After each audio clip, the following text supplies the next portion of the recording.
चलिए देखते हैं कि हमारे हीरोज की कहानी अब कौन सा नया मोड़ लेने वाली है। इस जबरदस्त कहानी का अगला चैप्टर शुरू करते हैं। तो सीधे एक्शन में कूदते हैं जहां हमने पिछली बार कहानी छोड़ी थी। नागलोक से भागने का वक्त आ चुका है। हमारे हीरोज एक ढहते हुए शहर से अपनी जान बचाकर भाग रहे हैं और माहौल में एक अजीब सी बेचैनी और खतरा फैला हुआ है। वो जो मोहर टूटी थी ना, उससे निकली काली एनर्जी की वजह से क्रिस्टल की गुफाओं की दीवारें कांप रही थीं। उनमें बड़ी बड़ी दरारें पड़ने लगी थीं। मतलब सोचकर देखें, चारों तरफ बस तबाही और अफरा तफरी मची हुई है। और इस पूरी भगदड़ के बीच नागराजा की आवाज गूंजती है, शहर खाली करो।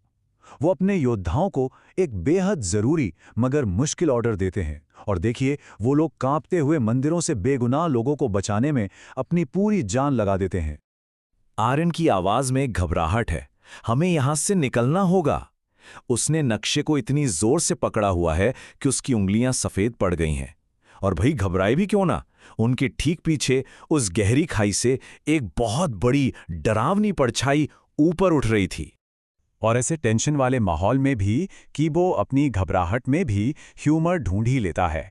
जैसे ही सब भागना शुरू करते हैं, वो जोर से चिल्लाता है, हाँ, ये एक बहुत अच्छी योजना है। मतलब कमाल है ये भी। देखिए, ये कोई मामूली भूकंप नहीं था। ये अनंतम की वो काली तबाह कर देने वाली एनर्जी थी जो और भी ज्यादा ताकतवर होती जा रही थी।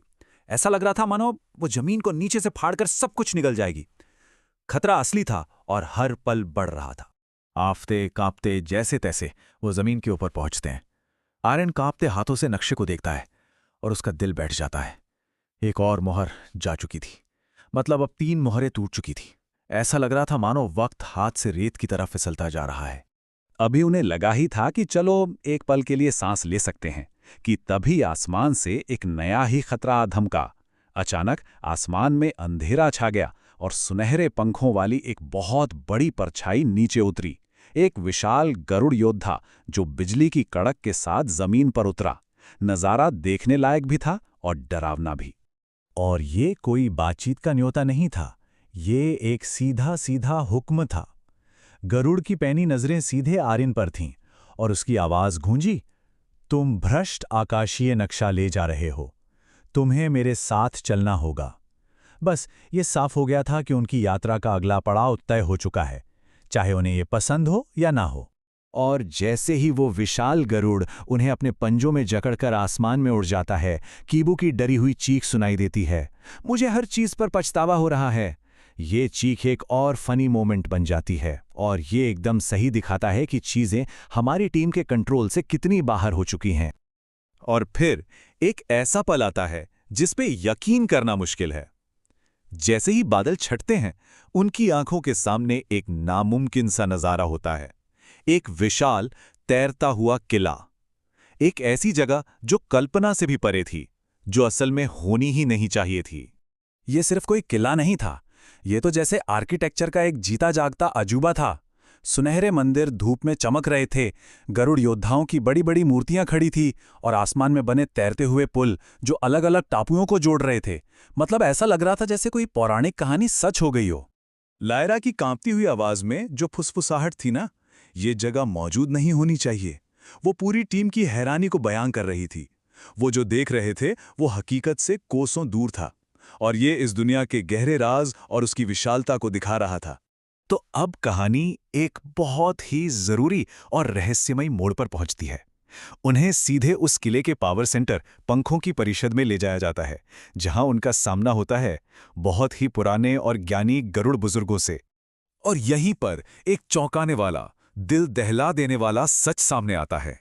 सबसे बुजुर्ग गरुड़ अपनी गहरी आवाज में बताते हैं कि जिस नक्शे पर ये सब भरोसा कर रहे थे, उसके साथ छेड़छाड़ की गई है। मतलब वो नक्शा अब रक्षकों को नहीं बल्कि विनाश करने वालों को मोहरों का रास्ता दिखा रहा है।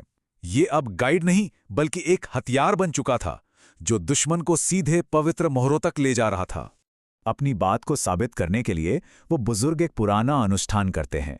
जैसे ही नक्शे को एक पवित्र वेदी पर रखा जाता है, उससे एक सुनहरी चमत्कारी रोशनी निकलती है और वो रोशनी नक्शे की एक छिपी हुई परत को दिखाती है, एक ऐसा प्राचीन जादू जो अब तक किसी ने नहीं देखा था। लायरा धीरे धीरे उस छिपे हुए संदेश को पढ़ती है, जो पुरानी संस्कृत में लिखा था, और उसके शब्द हवा में एक अजीब सी सिहरन पैदा कर देते हैं। संदेश था, जो नक्शे का मार्गदर्शन करता है वो अनंत अंधकार की सेवा करता है। मतलब ये कोई हादसा नहीं था, कोई था जो उन्हें धोखा दे रहा था, कोई जो पर्दे के पीछे से इस नक्शे की ताकत को कंट्रोल कर रहा था। अब इससे पहले कि वो इस धोखे के बारे में कुछ समझ पाते, पूरे किले में खतरे के अलार्म बजने लगते हैं। एरी पर हमला हो चुका था। वो जो शांति का एक पल था वो टूट गया और माहौल में फिर से टेंशन और खतरा भर गया। बाहर का नजारा देखिए। वो शांत आसमान एक डरावने सपने जैसा बन गया था। आसमान में काले भंवर से सैकड़ों छाया वाले जीव बाहर निकल रहे थे। अंधेरे से बने हुए पंखों वाले राक्षस जो भूखे भेड़ियों की तरह सीधे किले की तरफ बढ़ रहे थे। और इस पूरी तबाही के बीच कीबो की आवाज आती है, अरे यार, हम अभी अभी तो यहां पहुंचे हैं। उसकी ये बात फिर से माहौल में थोड़ी सी कॉमेडी ले आती है, लेकिन ये हंसी बस कुछ पलों के लिए थी, क्योंकि बहादुर गरुड़ योद्धा हमलावरों से लड़ने के लिए आसमान में उड़ चुके थे और एक जबरदस्त हवाई जंग शुरू हो गई थी। एक तरफ आसमान में आग और परछाइयों की लड़ाई चल रही थी और दूसरी तरफ जमीन पर वो नक्शा फिर से बदलने लगा था। उस पर एक नई जगह चमकने लगी थी जो उन्हें उनकी अगली मंजिल की तरफ इशारा कर रही थी। लेकिन ये कोई आम जगह नहीं थी, और यही तो सबसे बड़ा ट्विस्ट है। वो जगह धरती पर है ही नहीं। चौथी मोहर गहरे अंतरिक्ष में किसी जगह पर थी। मतलब अब ये लड़ाई एक कॉस्मिक, एक ब्रह्मांडीय लेवल पर पहुंच चुकी थी। तो सवाल ये है कि वो वहां पहुंचेंगे कैसे? गरुड़ बुजुर्ग किले के बीच में रखी एक बहुत बड़ी पुरानी मशीन की तरफ इशारा करते हैं जो अब सदियों बाद जाग रही थी। उन्होंने कहा, ये परे की दुनिया का प्रवेश द्वार है, एक तरह का स्टारगेट जो उन्हें सितारों के पार ले जा सकता था। और जब ये सब हो रहा था, तब कहीं दूर शून्य की गहराइयों में एक आवाज गूंजी। 4 मोहरें। अपनी कॉस्मिक जेल की गहराइयों में अनंततम की वो विशाल परछाई हिल रही थी। वो महसूस कर सकता था कि चौथी मोहर का राज खुल गया है, और उसकी वो गूंजती हुई आवाज एक बहुत बड़े, एक अकल्पनीय खतरे का इशारा कर रही थी जो आने वाला था।